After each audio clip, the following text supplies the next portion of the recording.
Oh, hello there. It's me, Cal Smallwood, the interim host of Biographics, and today we're talking about Christopher Plummer, 7 decades of excellence. And as with all videos here on Biographics, this one is based on a script submitted to us by a member of our writing team. That being Larry Holsworth, who you can follow on the social media links below, which are alongside my own if you fancy doing that. And while you're down there, it'd be really nice if you could leave comments with feedback or suggestions, and subscribe for more content like this. Normally I'd ask that at the end of a video, but analytics say the earlier in a video I ask that, the more likely you are to do it.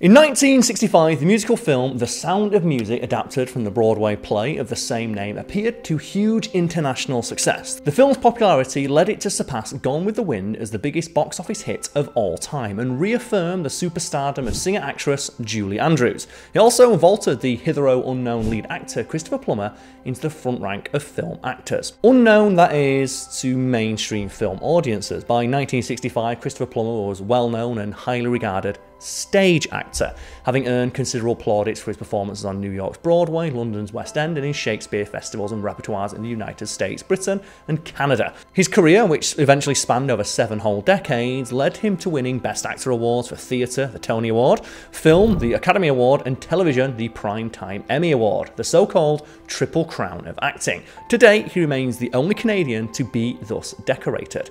His performances displayed a diversity seldom matched, ranging from traditional Hamlet and King Lear to the Klingon General Chang in Star Trek: The Undiscovered Country.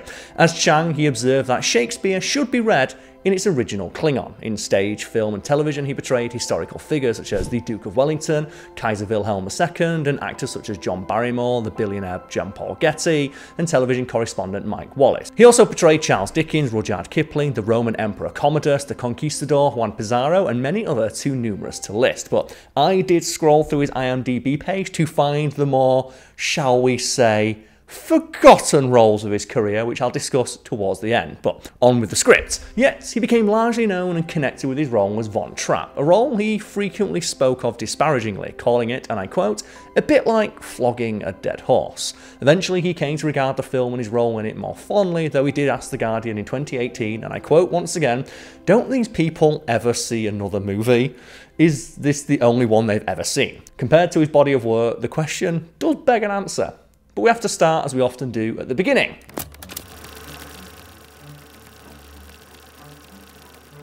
Christopher Plummer was born in Toronto, Canada on December 13th, 1929 and was christened with the imposing name of Arthur Christopher Orme Plummer. His maternal great-grandfather had been Sir John Abbott, the 3rd Prime Minister of Canada. His father, who worked as a stockbroker and securities analyst, left the family shortly after his birth, and Christopher and his mother lived in her family's estate in Seneville, a province of Quebec located in Montreal Island. An only child, Christopher studied piano along with schoolwork with an eye on a potential career as a concert pianist. As a child living in the Abbott family mansion, Christopher Plummer enjoyed a life which included the best schools, an indulgent mother, a staff of servants, and private tutors. He also grew up speaking both French and English, becoming fluent in both. The clarity of his English dialect led many to assume he was English in his later years, something no doubt helped by his numerous roles in Shakespeare plays. "I was raised by an Airedale," Plummer would later write somewhat wistfully. Most of his companions during his early years were cousins and the dwindling staff of servants and their children. In his autobiography, In Spite of Myself, Plummer described his encountering the urges of puberty with the assistance, shall we say, of a member of the servant staff, who he identified only as Mademoiselle. He explained that Mademoiselle vanished from the home shortly after their still largely innocent tryst was discovered by one of the several aunts that frequently attended the family home. It was a different time back then, I suppose. Plummer described the large contingent of women in the home as, and I quote, a combined force that was, to say the least, intimidating.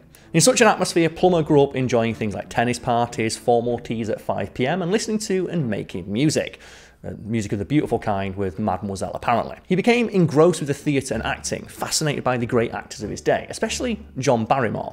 Gradually, he developed the acting bug himself and began attending acting classes in school. Plummer was 18 when he was first cast as Oedipus in a reportory production of La Machine Infernale. It was his first of many unpaid roles. And just pro tip for creators out there, don't take unpaid roles. Do not work for exposure.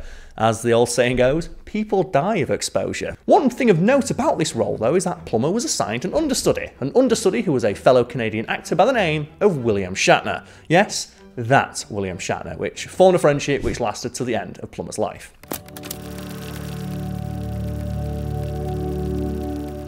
In the late 1940s, Plummer began taking roles as a professional actor. That is to say, he was paid for appearing in them. In 1952, he relocated to the city of Hamilton, British Bermuda, where he appeared in several roles at the, and I always assume this was a word, but it's my first time encountering it, the Bermudiana Theatre. While in a production there, Plummer was spotted by Edward Everett Horton, an American actor, director, and producer. Horton eventually persuaded the young Canadian to take a role in the play Nina, which had been held by the actor David Niven when the play was on Broadway. Though reluctant to leave Bermuda for a wintertime road production, Plummer eventually relented. By January 1953, Plummer was ready for his Broadway debut, and it came in the form of the play The Star-Crossed Story. The play opened and closed the very same night when it was threatened with a lawsuit for plagiarism. So not exactly the most auspicious start to a career, I should say. Though Christopher had nothing to do with the lawsuits, the closing did leave him in New York, midwinter, out of work with no prospects, so Bermuda once again beckoned. By autumn 1954, he was back in the United States touring on Broadway and then appearing in several cities. He toured with the play as an understudy to American film and theatre star, the awesomely named Tyrone Power. The following year, he enjoyed his first Broadway hit, starring in The Lark alongside Julia Harris, who won a Tony Award for her performance. Reviews of Plummer's role were uniformly positive, and though he followed that success with an undeniable flop in Night of the Orc, he soon rebounded, appearing in the Pulitzer Prize-winning play JB by Archibald MacLeish, directed by Elia Kazan. Plummer would receive his first Tony Award nomination for Best Actor in his role in JB. He did not win, though the play did win the Tony for Best Play of the Year, and Kazan won an award for Best Director. Plummer chose to live in hotels while in New York and became a well-known denizen in the various haunts popular with actors and directors in the city. New York was then the centre for television production as well as live theatre. The reviews of Plummer's on-stage performances drew the attention of several leading television producers, and though some actors looked upon the newly burgeoning medium with disdain, Plummer was not among them. Plummer entered the realm of television accepting roles and appearing in several anthology programmes. These included Kraft Television Theatre, The Alcoa Hour, and General Electric Theatre, and similar programmes. In 1958, he appeared in, again with Julia Harris, in the television adaptation of the play Little Moon of Alban. His performance earned him his first Emmy nomination, though he did not win the award, but he would later, so go him.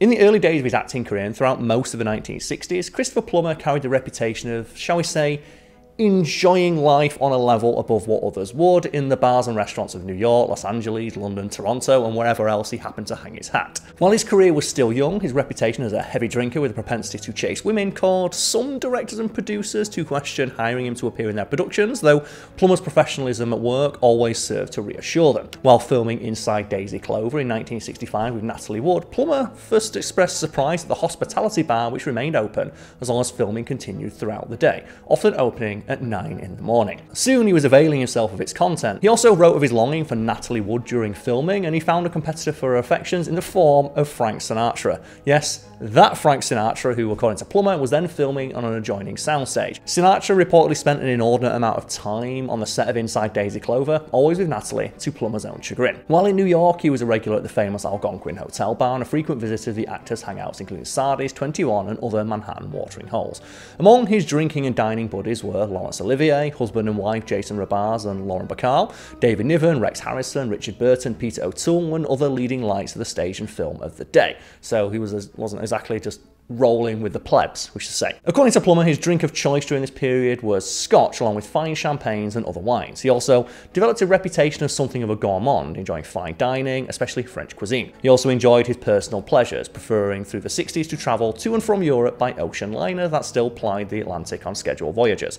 Though considerably slower and more expensive than air travel, they offered the pleasures he came to expect during his time off stage or away from the cameras. Speaking of which, he married 3 times, the first to actress-singer Tammy Grimes in 1956. Together they had a daughter, actress Amanda Plummer, who would be his only child. The marriage ended in divorce, as did a second to actress Patricia Lewis. In 1970, he married for the 3rd and final time to Elaine Taylor, whom he called Fuff, so her name would have been Fuff Plummer.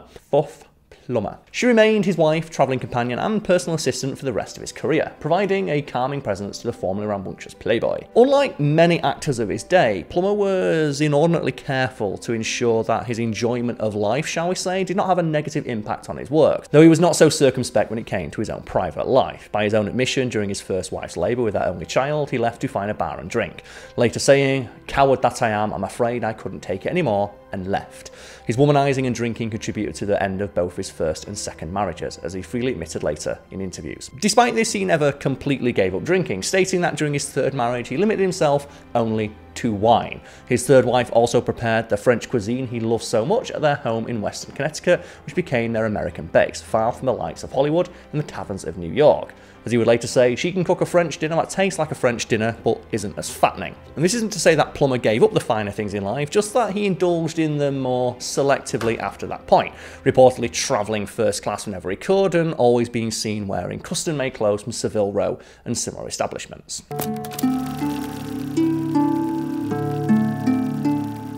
In the late 1950s, Plummer began filling lulls in his performance schedules by appearing at American Shakespeare Festival, held in Stratford, Connecticut. In 1956, he appeared at Stratford Shakespeare Festival in Ontario, making his debut there in Shakespeare's Henry V in the title role. As his repertoire of performances grew, so did his professional reputation. Plummer was noted by his fellow actors, as well as directors, stagehands and critics, as never failing to be courteous, polite and prepared, and thoroughly professional, at least while working. In a profession known for having its share of prima donnas, Plummer stood out for his unfailing dedication to his craft and fellow performers. Moving back to Shakespeare, Plummer played the title roles in Richard III and Macbeth, the pivotal role of Mercutio in Romeo and Juliet, and Leontes in Winter's Tale, to name just a few, including some performances at the Globe Theatre in London. He received the London Evening Standards Award for Best Actor in the year 1962 for his performance as King Henry II in Becket the preceding year. With the Shakespeare laurels firmly at his feet, he returned to Broadway in 1963, appearing as the conquistador Juan Pizarro in the play The Royal Hunt of the Sun, another praise-winning performance under his belt. While playing Pizarro, Plummer suffered an accident on stage that became a life-threatening health crisis. Pizarro was an epileptic, and in a scene in which the character suffered a seizure, the actor fell to the stage, severely injuring his right knee. Though the injury swelled to, and I quote, the size of a tennis ball, Plummer continued the play, which required him to fall over 2 more times. The next day, the entire right side of his body was in serious pain. An examination by the hotel doctor revealed a blood clot in the knee had led to a pulmonary embolism which had reached his left lung, somehow miraculously missing his heart. Had this clot entered his heart, it would have been in all likelihood fatal. Understandably, he couldn't continue in the role, and the play's up to then successful run began to draw smaller and smaller audiences during Plummer's hospitalisation, as his understudy performed the role. Its Broadway run ended before he was released from hospital, which just goes to show the level of respect he commanded even with a general audience. He followed his successes on stage and television with an appearance in the film The Fall of the Roman Empire, in which he portrayed the Emperor Commodus. And just as an aside for anybody out there who hears that name and thinks, why do I know that particular emperor's name?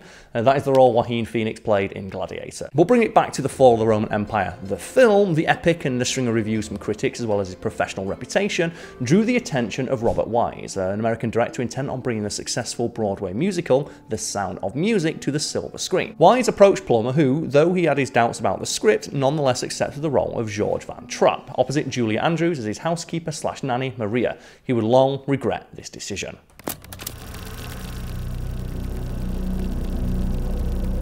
The Broadway musical, The Sound of Music, and its film adaptation purport to tell the story of the formation of the Trapp family singers, their opposition to Nazism, and their eventual flight from their Austrian homeland to freedom in America. The musical takes, shall we say, considerable liberties with the facts of their story. Captain Von Trapp was much older than Plummer's character appeared in the film. He was far less austere and a lover of music in his household. Marie did not introduce the children, of which there were actually 10, rather than the 7 depicted, to music, nor did the family escape aided by a convent by hiking over the Alps as the movie portrays. They just travelled by train to Italy before leaving to the United States, which no doubt annoyed Plummer, who is said to have researched his role and the story quite thoroughly, as well as prepared by hiring a vocals coach and taking singing lessons. When he found out that his singing was to be dubbed by another actor, he was furious to say the least. He later told The Guardian, and I quote, "I'd worked on my singing for so long, but in those days they'd have someone trained who would sing through dubbing." He found the resulting story, to quote once again, "awful and," another quote, "sentimental." Plummer said of his role, and I quote one final time, "The only reason I did the bloody thing was so that I could do a musical on stage on film." For years following its release, he would not utter the film's name in interviews or in person, referring to it simply as that movie, or on occasion S&M. Again, it was a different time. So despite his well-publicised misgivings over the film and his role within it, The Sound of Music made Christopher Plummer a major international film star. After years of struggling to establish himself on stage as a serious and dedicated actor, he achieved near overnight success in a vehicle of which he disapproved. Despite his overwhelming rejection of the film and true to his character, he did remain friends with both Julie Andrews and Robert Wise for the rest of his life. Years later, writing his memoirs In Spite of Myself, Plummer said of the film, which he refers throughout the book as S&M, which is admittedly very, very funny, the film belongs to Julie. Of that there is no doubt. It's her movie, her triumph. He also described feeling a sudden urge of pride that I'd been a part of it while attending a screening for a children's Easter party as a favour to a friend. He gave all the credit for the film's success to Robert Wise and Julie Andrews and ascribed its ongoing popularity entirely to them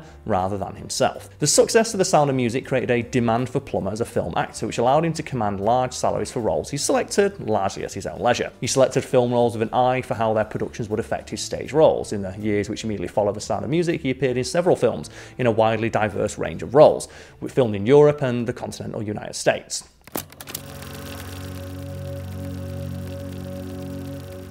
Plummer's decision-making process during this period was to select roles that allowed him to showcase his skills as a character or supporting actor, and he appeared in several such roles throughout the 1960s and 70s. For example, in 1969, he appeared in the British war film The Battle of Britain, which used an ensemble cast of mostly British actors. Though as a Canadian, Plummer was a noteworthy exception.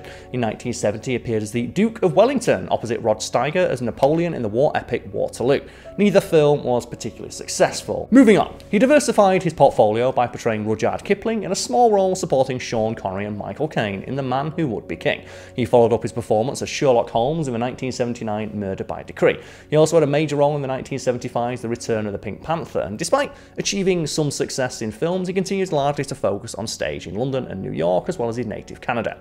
He plays spies and Nazis, writers and musicians, soldiers and adventurers, preferring character roles to leading parts. He continued to perform in numerous roles in the plays of William Shakespeare. In the 1980s, his frenetic pace began to slacken somewhat, at least in film. In 1982, he revived Shakespeare's Othello on Broadway, playing the villainous Largo, and supported by James Earl Jones, Kelsey Grammer and Diane Wiest. Rave reviews from the New York critics led to Full Houses, and Plummer took home another nomination for Best Actor Tony Award for his performance. He lost to Roger Rees in Nicholas Nickleby. You'll get there, Plummer. You'll get there. Spoilers he does, but you'll get there.